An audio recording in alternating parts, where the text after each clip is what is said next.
Well, it is the electoral period in La République. The campaigns are on.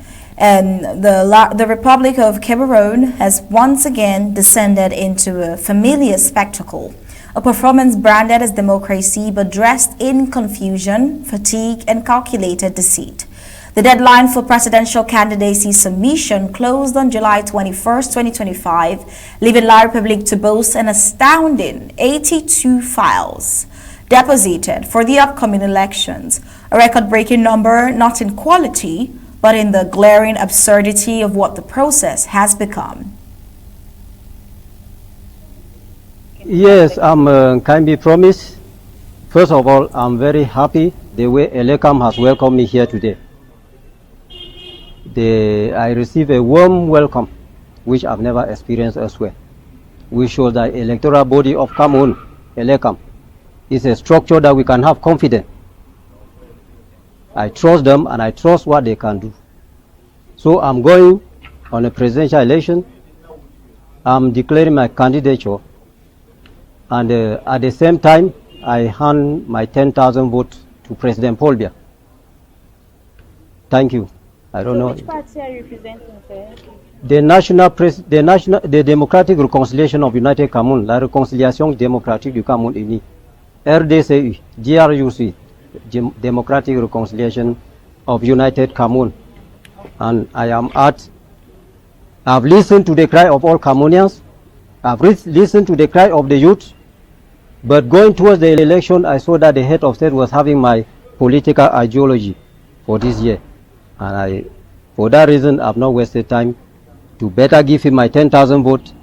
We line behind him and make sure that he continue responding to the aspiration of Cameroonians. Thank you. Well, that and more images of many of the candidates have flooded the internet, igniting both bewilderment and disbelief across the nation. From elderly citizens barely able to stand, to youths barely out of school, from visibly sick and frail individuals, to some so modestly dressed it is hard to believe that they really are running for the highest office of any country. Cameroonians are asking, why is everything in this country never normal?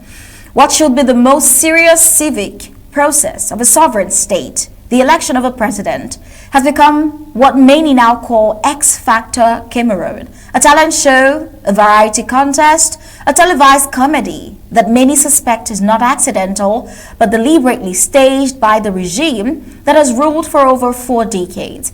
In a system where the incumbent has never truly been challenged, the presence of 81 candidates reeks not of democratic health, but of political manipulation. There is growing suspicion that many of these candidates are nothing more than state-sponsored actors, propped up to water down the legitimacy and impact of real contenders. By flooding the race with weak, unknown, and unserious aspirants, the regime ensures the field is cluttered, the votes divided, and the credibility of any strong opposition diluted before the contest even begins. It is not lost on the public that the only reason so many people, some of whom would never qualify in any functional democracy, feel bold enough to submit candidacy forms is because the bar has been lowered. The man currently occupying the presidency of La République is frail, aging, and barely present in the life of the nation. His prolonged rule, now stretching past 40 years, has encouraged many to believe that if he can sit there this long, why can I? Now, this isn't democracy. This political fatigue turned farce, the kind that births desperation rather than determination, a chaotic jamboree paraded as a constitutional exercise, but one that Cameroonians themselves are no longer able to take seriously.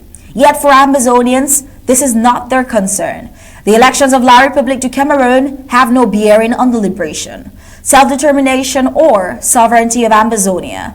They are simply a reminder of why the people of Southern Cameroons must remain focused and undistracted while Ambazonia bleeds. The children are denied education, towns militarized, and resources looted. Ambazonians cannot afford to be drawn into a colonial election theater that was never built for Ambazonians. Ambazonia has long exited that system, ideologically, politically, spiritually. The votes cast in Yaoundé do not echo in Buea. The destiny of Ambazonians cannot be shaped in a political environment that has for decades refused to acknowledge Ambazonians' right, identity, and even their voices. Now let the world witness the contradiction. A country that can gather 81 presidential hopefuls but cannot ensure press freedom, judicial independence, or the basic protection of human rights. A regime so desperate to appear democratic that it has turned its own elections into a stage play where anyone can audition for it, not to lead, but to distract. Ambazonian leaders continue to warn Ambazonians to remain clear-eyed that this is not a Southern Cameroon's Ambazonian election, nor is it a moment for Ambazonians. The cause remains liberation and focus remains Buea, not Etudi. Now, Barrister Mbeseha, this is quite interesting.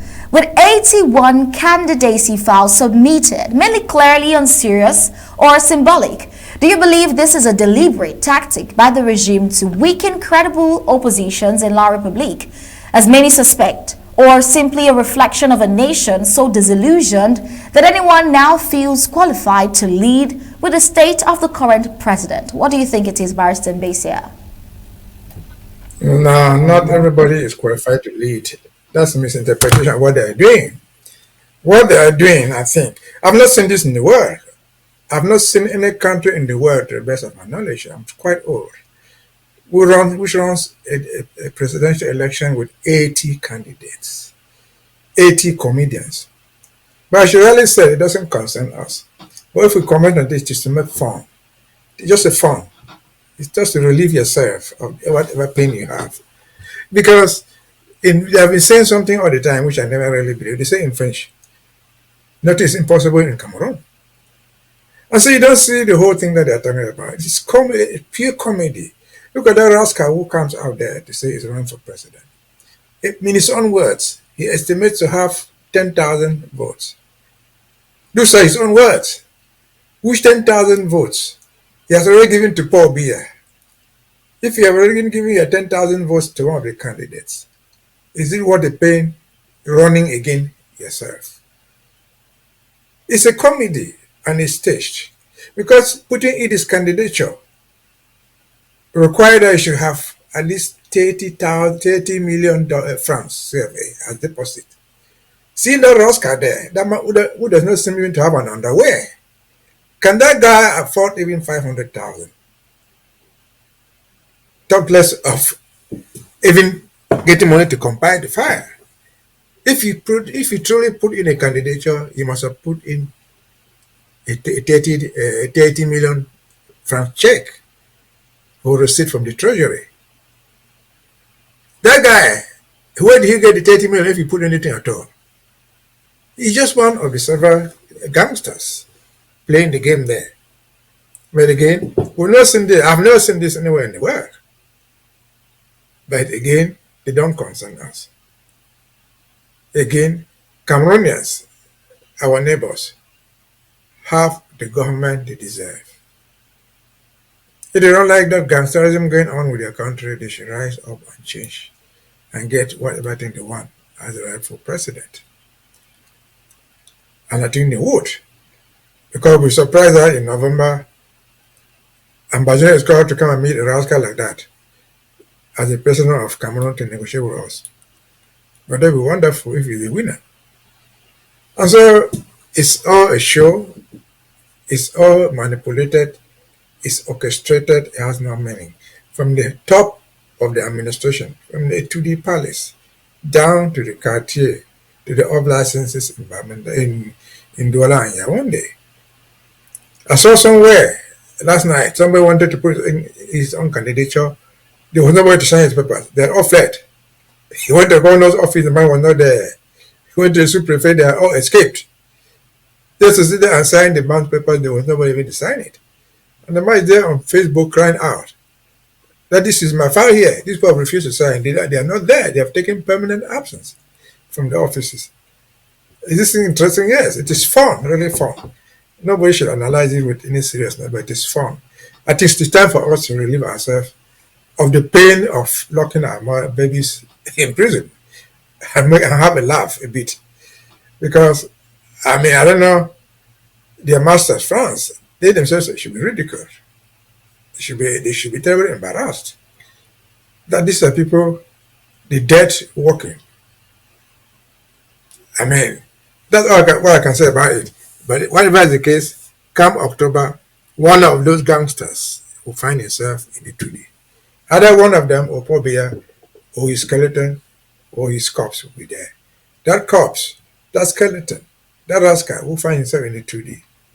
In October, we'll have to sit down with us and negotiate an end to this struggle. That's what interests us. Nothing short of that.